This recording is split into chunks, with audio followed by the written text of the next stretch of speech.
An author. In fact, you may have seen some of his books when you came in tonight. He wrote Erie, Florida, and a whole bunch more, and he's got them right out of that table.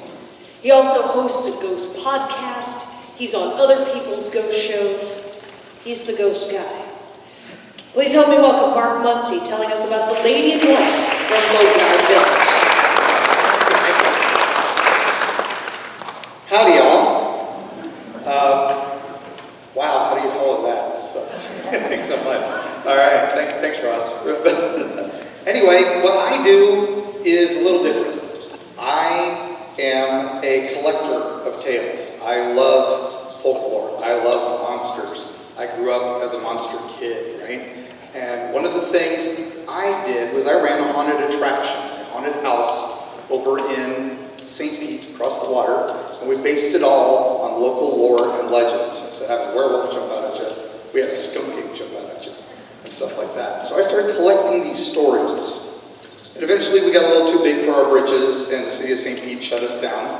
Imagine that. But what we did was I still had all these stories, and all these crazy things people had sent me, and I started looking into the history behind them.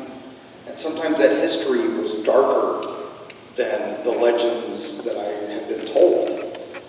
But then there were always, the stories of murders and the lost kids and things like that. And those all made sense why that place was haunted, why this place, stay away from there, it's dangerous, why there's a monster there. But then some just don't make sense. And those are the ones I love. Those are the ones that draw me in. So I'm going to give you a little historical background. We're going to go across the bay. And there was, at one point, an attraction right now just a little north of where Clearwater Airport is today. There's a lot of swampland there now. But at one point, that was a big tourist attraction called Boatyard Village. Does anybody remember that? Anybody ever go there? Few people. So, Boatyard Village was one man's answer to John's Pass, which is also out on St. Pete Beach. And he was like, look, they've got that out on the Gulf. I've got all this swampland here north of Clearwater. I'm going to build my own John's Pass. I'm going to open up a bunch of restaurants, and I'm going to steal all the business from the people out on the beach. Because I hate going to the beach. I kind of like the Gulf. I like the bay. So he builds this beautiful place. He makes it look like an old fishing village from the turn of the century. This is 1960. So not really a turn of the century fishing village, but he made it look like one. And then he brought in all these really cool restaurants, brought in all these gift shops. He made it tourist central, right? You could not go there. One of the big attractions there was this amazing restaurant called the 94th Aero Squadron. Anybody remember that? Yeah? You could go sit there at the bar, and you could put on headphones, and you could listen to the air traffic controllers at Clearwater Airport. Can you imagine that in a post-9/11 world? But you could do it then. And there was all these great little places to go, but the star of Boatyard Village was the theater. Not unlike this. They built the Boatyard Village Theater. It made it look like an old theater. Of course, it doesn't compare to this grand day. But it was a nice little place. But they also made it kind of like a dinner theater, where the back area, the seats could be taken out, and they could put in tables. So they put on some shows, quite a few over the years. And it became known as the place where television and movie stars went to die. Because they would get all the people who were no longer able to guest star on the Love Boat, but they could still do this. And they would put on shows, and what happened though is, as these shows would go on, there was always something a little odd, because there was an extra actress in a lot of the shows.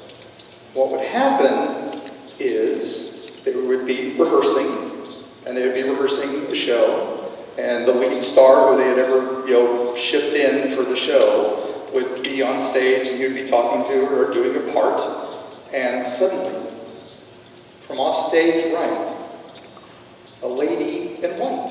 Hey, sounds familiar, right? This lady in a long Victorian gown, and she had a parasol with lacy fillings, and she would walk up onto the stage, just twirling her umbrella, and and just stroll across the stage. One of the actors, a guy named Bill Daly, he was famous for being Major Healy in I Dream of Jeannie, for those of you that remember that. He saw her once, was like, "Lady, this is Guys and Dolls. What the hell are you doing here?"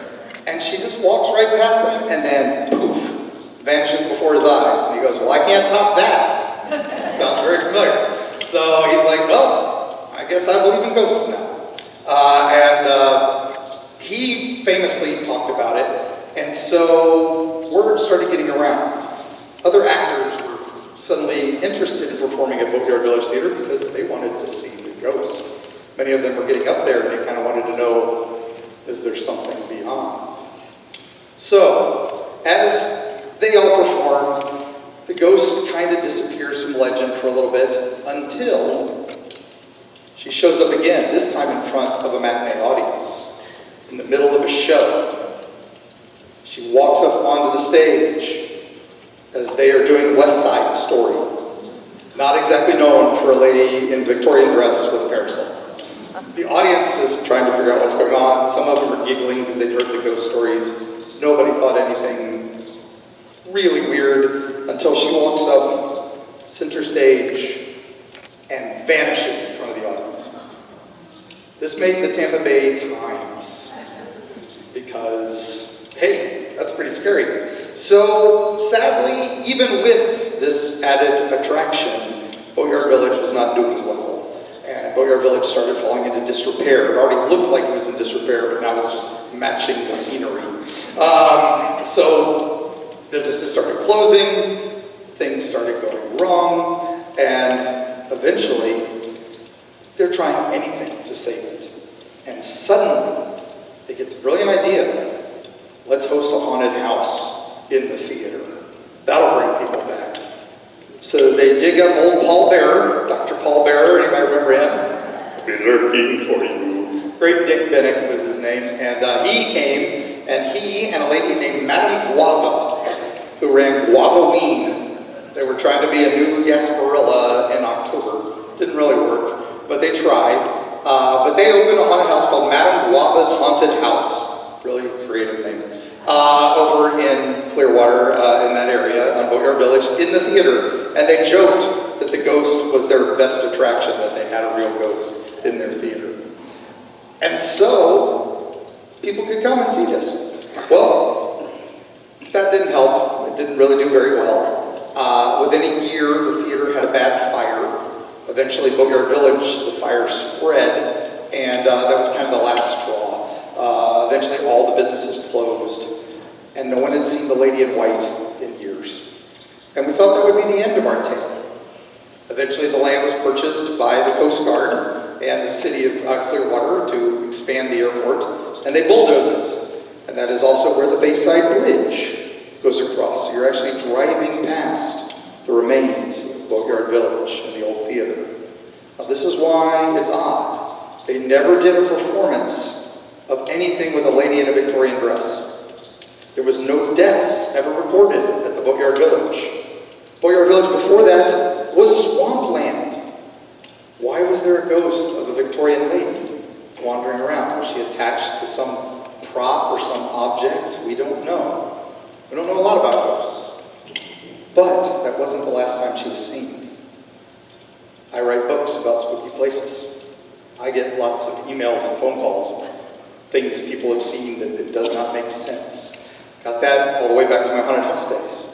And one letter came to me about a kayaker who was out in the bay, was out near Clearwater Airport, back before they sealed off that water, and saw a strange thing in the mangroves. A lady in white, in a parasol, walking as though she was taking in the morning light.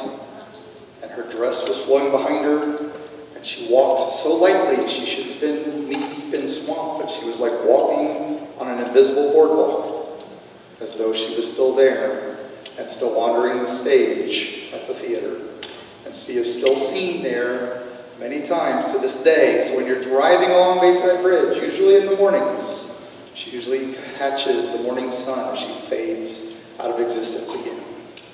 So thank you all so much.